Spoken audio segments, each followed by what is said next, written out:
9 में हम लोग मैथ में आज हम लोग स्टार्ट कर रहे हैं 3 जनवरी से मैथ सुगम से ही पढ़ा रहे हैं।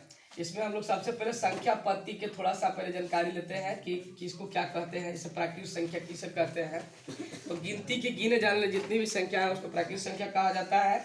यह 1 से शुरू होता है और इसे n से व्यक्त करते हैं। n फॉर नेचुरल नंबर्स होता है। पूर्ण संख्या किसे कहते हैं, तो शून्य से शुरू होने वाली संख्याएं पूर्ण संख्या कहलाता है। जब मैंने ये भी कह सकते हैं कि गिनती की गिने वाली संख्याएं जब 1 से न शुरू होकर 0 से शुरू होती है तब हम उसको पूर्ण संख्या कहते हैं। ऐसे W से व्यक्त करते हैं, होल नंबर इसको अंग्रेजी में बोलते हैं। W से व्यक्त करते हैं 0 1 2 3 ऐसे अनंत तक जाता है।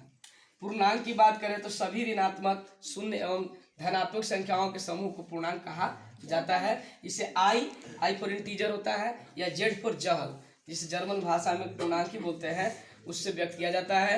इसमें -1 -2 -3 0 1 2 3 ऐसे करके लिख सकते हैं आप। परिमेय संख्या रेशनल नंबर्स क्या है, सभी P बटा Q के रूप में व्यक्त किए जाने वाले अंश बटा हर के रूप में व्यक्त किए जाने वाले संख्याएं परिमेय संख्या कहलाती है। जहां P और Q में मतलब अंश और हर में कोई उभयनिष्ठ गुणनखंड नहीं होना चाहिए और इसका हर जो है Q जो है वो 0 नहीं होना चाहिए।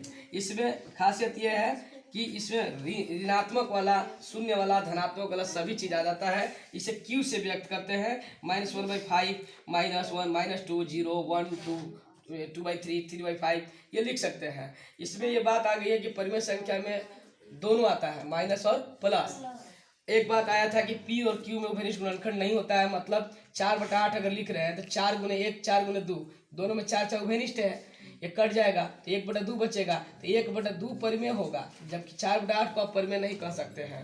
5/0 मतलब हर को 0 अगर लिख दिया तो इसका मान अपरिभाषित हो गया, यह परिमेय में नहीं आएगा। समझ रहा है। अपरिमेय संख्या क्या है भाई, रेशनल नंबर सभी संख्याएं जो P बटा Q के रूप में व्यक्त नहीं किया जा सकता था, जिसका पूर्ण वर्गमूल नहीं प्राप्त किया जा सकता है, अपरिमेय संख्या कहलाता है। इसे S से व्यक्त करते हैं, √2 √3 √5 1.01 देखिए 001 000 ऐसे बेतरतीब तरीके से बढ़ रहा है। ये डॉट का मतलब ये बढ़ने वाला है, मतलब अंत इसका नहीं है। लेकिन एक ही चीज रिपीट नहीं हो रहा है, समझ रहा है, मतलब रिपीटिंग है, ये नॉन रिपीटिंग है। एक तरह से मतलब कि रिपीट कर रहा है लेकिन एक चीज ही नहीं है, सेम चीज रिपीट नहीं कर रहा है। आ रहा बात सुनने, तब हम इसको बोलते हैं ये अपरिमेय संख्या कहते हैं। थोड़ा सा भिन्न के बारे में समझ लें कि भिन्न क्या है। तो परिमेय और भिन्न में बहुत लोग कंफ्यूज कर जाता है। भिन्न और परिमेय दोनों का परिभाषा एक ही है, थोड़ा सा खाली अंतर है कि भिन्न में केवल धनात्मक चीजें आएंगी और परिमेय में ऋणात्मक और धनात्मक दोनों आएगा। समझ रहा है। मैंने उसी तरह परिभाषा लिख दिया है कि P/Q के रूप में व्यक्त किए जाने वाले केवल धनात्मक संख्याओं को भिन्न कहा जाता है, जहां P और Q में कोई उभयनिष्ठ गुणनखंड नहीं है और Q का मान 0 भी नहीं होना चाहिए। सभी भिन्न परिमेय हो सकते हैं, क्योंकि भिन्न में केवल धनात्मक होता है तो वो तो परिमेय हो ही सकता है, लेकिन सभी परिमेय भिन्न नहीं हो सकता है, क्योंकि इसमें माइनस वाला भी होता है और प्लस वाला भी होता है। समझ रहा है। अगर 1/2 कहें तो वो आप भिन्न भी उसको बोल सकते हैं, परिमेय भी बोल सकते हैं, लेकिन -1/2 बोलेंगे तो केवल परिमेय ही होगा, भिन्न उसको नहीं कह सकते हैं। समझ रहा है। इस तरह से हम परिमेय और भिन्न में अंतर भी बता सकते हैं। कोई पूछेगा परिमेय और भिन्न में क्या अंतर है, तो बोलेंगे कि परिमेय में सर माइनस वाला भी होता है, मतलब ऋणात्मक में भी आता है और धनात्मक में भी होता है, लेकिन जो भिन्न में हम अंश बटा हर में प्रेजेंट करते हैं तो वो केवल धनात्मक ही रहता है।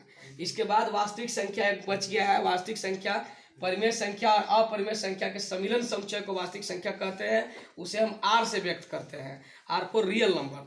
वास्तविक संख्या के अंतर्गत सभी संख्याएं आ जाती हैं। ये जितनी संख्याएं हैं, चाहे प्राकृतिक संख्या हो, पूर्ण संख्या हो, पूर्णांक हो, परिमेय हो, अपरिमेय हो, भिन्न हो, सभी संख्याएं वास्तविक संख्या के अंतर्गत आती हैं। तो उसका भी परिभाषा हम अभी लिखवा देंगे, है ना।